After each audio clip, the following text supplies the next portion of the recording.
ക്രിസ്തുവിൽ സ്നേഹമുള്ളവരെ, ക്രിസ്തുവിൻ്റെ പടയാളിയും ധീര രക്തസാക്ഷിയുമായ വിശുദ്ധ ഗീവർഗീസിൻ്റെ തിരുനാളായിട്ടാണ് തിരുസഭാ മാതാവ് ഇന്ന് ആഘോഷിക്കുന്നത്.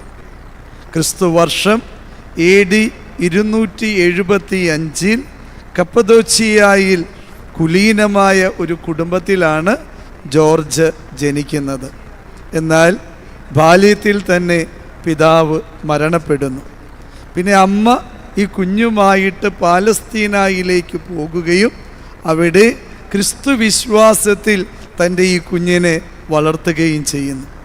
യുവാവായ ജോർജ് രാജ്യത്തിൻ്റെ സേവനത്തിനായി സൈന്യത്തിൽ ചേരുന്നു. രാജ്യം ഭരിച്ചിരുന്ന ഡയക്ലീഷ്യസ് ചക്രവർത്തിക്ക് ഏറ്റവും ഇഷ്ടപ്പെട്ട ഒരുവനായിരുന്നു ജോർജ്. കാരണം ജോർജിൻ്റെ ധീരതയും വിശ്വസ്തതയും അത് തന്നെയായിരുന്നു കാരണം. അതുകൊണ്ട് തന്നെ ചക്രവർത്തി തൻ്റെ അംഗരക്ഷകരുടെ ഗണത്തിലേക്ക് ജോർജിനെ ഉയർത്തി. എന്നാൽ ആയിടെ ഡയക്ലീഷ്യസ് ചക്രവർത്തി ക്രിസ്ത്യാനികളെ കൊന്നൊടുക്കുവാനുള്ള വിളംബരം പുറപ്പെടുവിച്ചപ്പോൾ ജോർജ് ധീരതയോടെ ചക്രവർത്തിയെ എതിർക്കുകയും ആ വിളംബരത്തിൻ്റെ പത്രിക ഇങ്ങനെ കീറിക്കളയുകയും ചെയ്തുകൊണ്ട് ഞാൻ ക്രിസ്ത്യാനിയാണെന്ന് രാജകൊട്ടാരത്തിൽ രാജാവിൻ്റെ സന്നിധിയിൽ സാക്ഷ്യപ്പെടുത്തിയ ധീരനായ ഒരു പടയാളിയായിരുന്നു, പോരാളിയായിരുന്നു ജോർജ്. ഇക്കാരണം കൊണ്ട് തന്നെ ഏറ്റവും പ്രിയപ്പെട്ട അംഗരക്ഷകനെ ചക്രവർത്തി കാരാഗൃഹത്തിൽ അടയ്ക്കുകയാണ്. എന്നിട്ടും ഈ ഭടനോടുള്ള അംഗരക്ഷകനോടുള്ള സ്നേഹം നിമിത്തം പല പ്രലോഭനങ്ങളുമായിട്ട് ജോർജിൻ്റെ അരികിലേക്ക് ചക്രവർത്തി വരുന്നുണ്ട്. നീ നിൻ്റെ ദൈവത്തെ ഉപേക്ഷിച്ച് വിഗ്രഹാരാധന നടത്തിയാൽ വലിയ സ്ഥാനവും പദവികളും ഒക്കെ നൽകാം എന്നുള്ള വാഗ്ദാനങ്ങളൊക്കെ ജോർജ് തൃണവൽക്കരിക്കുക. അവസാനം ജോർജിനെ ഈ രാജ്യത്തിൻ്റെ കുലദേവതയുടെ ക്ഷേത്രത്തിലേക്ക് കൊണ്ടുപോകുന്നു. എന്നിട്ട് അവിടെ വെച്ച് ചക്രവർത്തി ആജ്ഞാപിക്കുകയാണ്, ഈ കുലദേവതയ്ക്ക് നീ ധൂപാർപ്പണം നടത്തുക.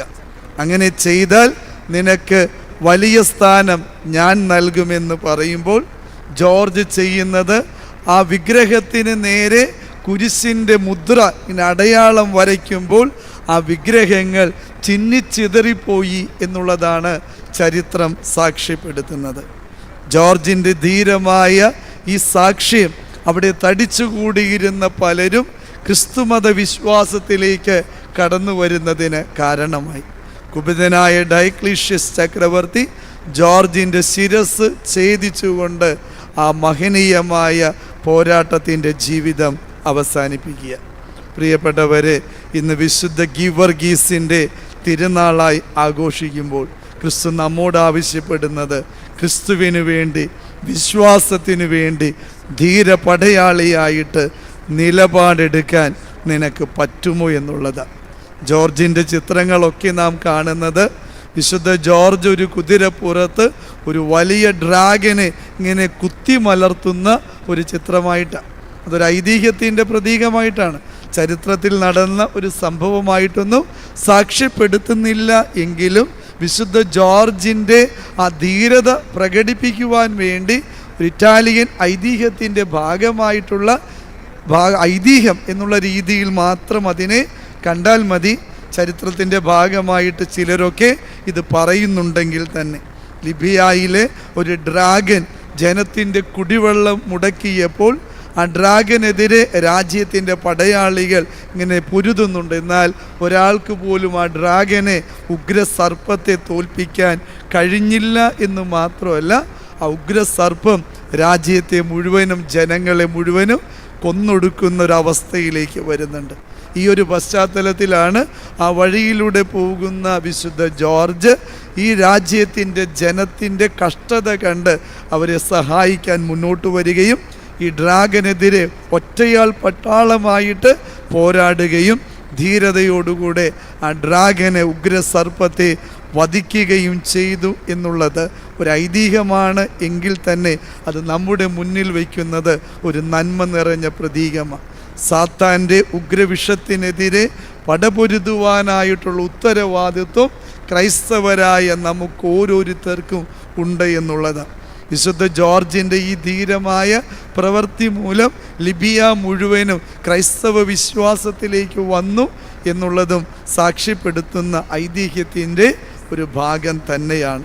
എൻ്റെ പ്രിയപ്പെട്ടവരെ, പൈശാചിക ശക്തികൾക്കെതിരെ വിശ്വാസത്തിൻ്റെ കവചം ധരിച്ചുകൊണ്ട് പടപൊരുതുവാനായിട്ടുള്ള ഉത്തരവാദിത്വം നമുക്ക് ഓരോരുത്തർക്കുമുണ്ട് എന്ന് ഈ ധീര രക്തസാക്ഷി ക്രിസ്തുവിൻ്റെ പടയാളി നമ്മെ ഉത്ബോധിപ്പിക്കുക. ഇന്ന് ഈ വിശുദ്ധൻ്റെ ധീര രക്തസാക്ഷിത്വത്തിൻ്റെ തിരുനാളായിട്ട് നാം ആഘോഷിക്കുമ്പോൾ അനുദിന ജീവിതത്തിൻ്റെ കൊച്ചു കൊച്ചു പ്രശ്നങ്ങളുടെ മുന്നിൽ പോലും എനിക്ക് വിശ്വാസവുമില്ല, എനിക്ക് കർത്താവുമില്ല, എനിക്ക് കുർബാനയും വേണ്ട എന്നൊക്കെ പറഞ്ഞ് നാം ഇറങ്ങിപ്പോകുമ്പോൾ തിരിച്ചറിയുക, ഈ വിശ്വാസത്തിന് വേണ്ടി മരിച്ചൊരു ചെറുപ്പക്കാരന് വെറും 29 വയസ്സും വരെ മാത്രം ജീവിച്ച് കൊച്ചു ജീവിതം കൊണ്ട് ധീരതയുടെ മഹോന്നതമായ ചിത്രം നമുക്കായിട്ട് നൽകി കടന്നു പോയി വിശുദ്ധൻ നൂറ്റാണ്ടുകൾക്കിപ്പുറവും സജീവമാണ് നമ്മുടെ ചിന്തയിലെങ്കിൽ, പ്രാർത്ഥനയിലെങ്കിൽ അതിൻ്റെ ഒരൊറ്റ കാര്യമുള്ളൂ: അവൻ മരിച്ചത് ക്രിസ്തുവിന് വേണ്ടിയാണ്, അവൻ പോരാടിയതും ക്രിസ്തുവിന് വേണ്ടിയാണ്. നമ്മുടെ ജീവിതത്തിലും ക്രിസ്തുവിൻ്റെ ഒരു വലിയ പോരാളിയായി നമുക്ക് മാറാം. അപ്പോൾ ചരിത്രം നമ്മുടെ പേരും തങ്കലിപികളിൽ രേഖപ്പെടുത്തും.